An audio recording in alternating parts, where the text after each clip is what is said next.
हे काय चाललेलं आहे महाराष्ट्रामध्ये?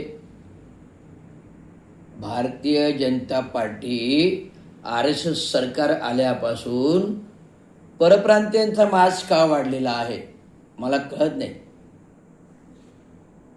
या परप्रांतीयांना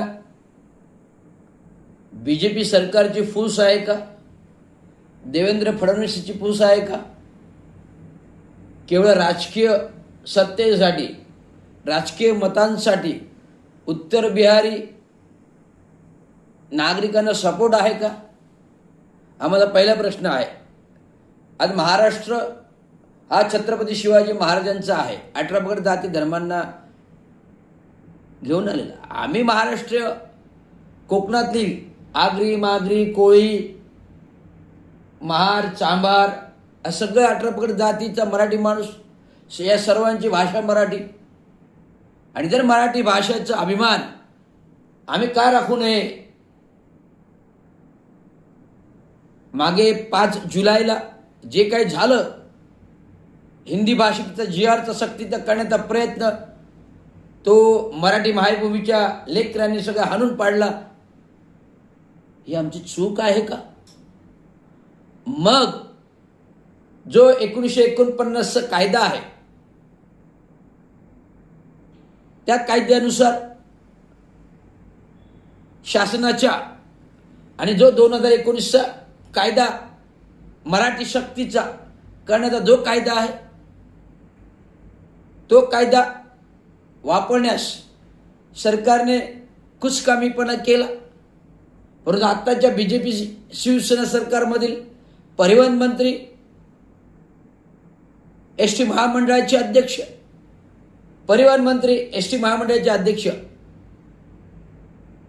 जर परिवहन मंत्र्यांनी त्याचं कर्तव्य पार करताना सांगितलं आहे की नव्याने रिक्षा चालक यांचं परवाना नूतनीकरण किंवा परवाना काढताना त्या रिक्षा मालकांना, रिक्षा ड्रायव्हरना मराठी भाषा येणं सक्तीचं अनिवार्य आहे.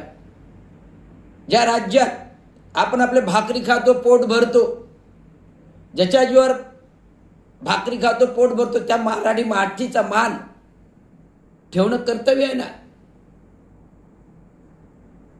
महाराष्ट्र सोडून कर्नाटक, आंध्र, तामिळनाडू, बंगाल, मद्रास, उत्तर बिहार सगळीकडे महाराष्ट्राने जावं, नागरिकांना तिथे थारा दिला जात नाही आणि मराठी भाषा बोलली तर त्यांना समजत नाही, तर ती त्यांच्या भाषेतच भाषा करतात. हा अनुभव आहे. मी सर्व देश फिरलो, 29 राज्य फिरलो. या सर्व 29 राज्यामध्ये जो तो त्यांचीच भाषा प्रचलित करून बोलतो. त्यांना हिंदी येत नाही, एक तर त्यांची भाषा नाही तर इंग्रजी भाषा. मग आपली लोक तुटकी मोटकी इंग्लिश बोलतात आणि काम चालवून येतात. जर त्यांचं राज्य, त्यांना त्यांच्या भाषेचा अभिमान आहे, तर मराठी राज्य, मराठी भाषेचा अभिमान आहे ना. मग जर मराठी भाषा या परप्रांतीय लोकांना, ज्या परप्रांतीय लोक हे मराठी राज्यात, महाराष्ट्र राज्यात, मराठी मायभूमीमध्ये आपली रोटी कमावत आहेत, भाकरी कमावत आहेत, पोट पाणी भरतात आणि मराठी माणूस त्यांना उजळ माथ्याने महाराष्ट्र पेरून दिलेला आहे. आम्ही कधी परप्रांतीयांना हरकत घेतली नाही.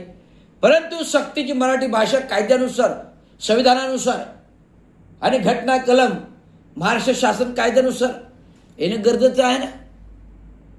मग 4 तारखेला हे रिक्षावाले, परप्रांतीय रिक्षावाले एल्गार करणारे कोण, मोर्चे करणारे कोण, 15,000 रिक्षा बंद करणारे यांना अधिकार कोणी दिला? जर 15,000 रिक्षा बंद केल्या तर पूर्ण परप्रांतीयांचा परवाना रद्द करा आणि त्यांना महाराष्ट्र बाहेर हद्दपार करा. जर 15 लाख महाराष्ट्रातील 15 लाख रिक्षा चालकांनी रिक्षा बंद केल्या परप्रांतीयांनी, तर ह्या 15 लाख रिक्षा चालकांचा परवाना रद्द करा आणि इकडच्या महाराष्ट्रातील त्यांच्या वास्तव्याचा परवानाही रद्द करा आणि त्यांना त्यांच्या राज्यामध्ये परत पाठवा. हा इशारा आहे शिव छत्रपती सेनाध्यक्ष S रविराज रवींद्र चांगू शिंदेचा, एक ब्लिप पॅन्थरचा, एक जय भीम आर्मीचा आणि एक महाराष्ट्राचा सिंहाचा.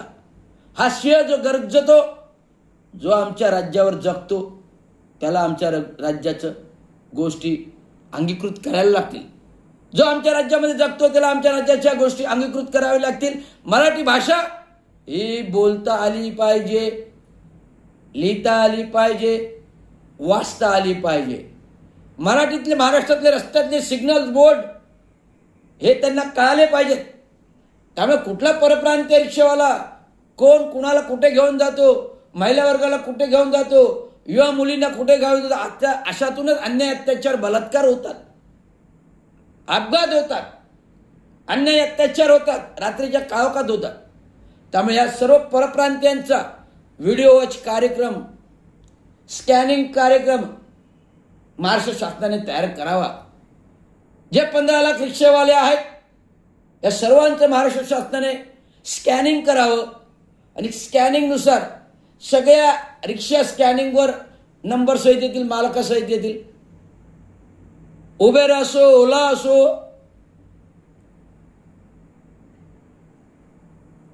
टू व्हीलर टॅक्सी असो, या सर्व जंत्री स्कॅनिंगमध्ये आल्या पाहिजे.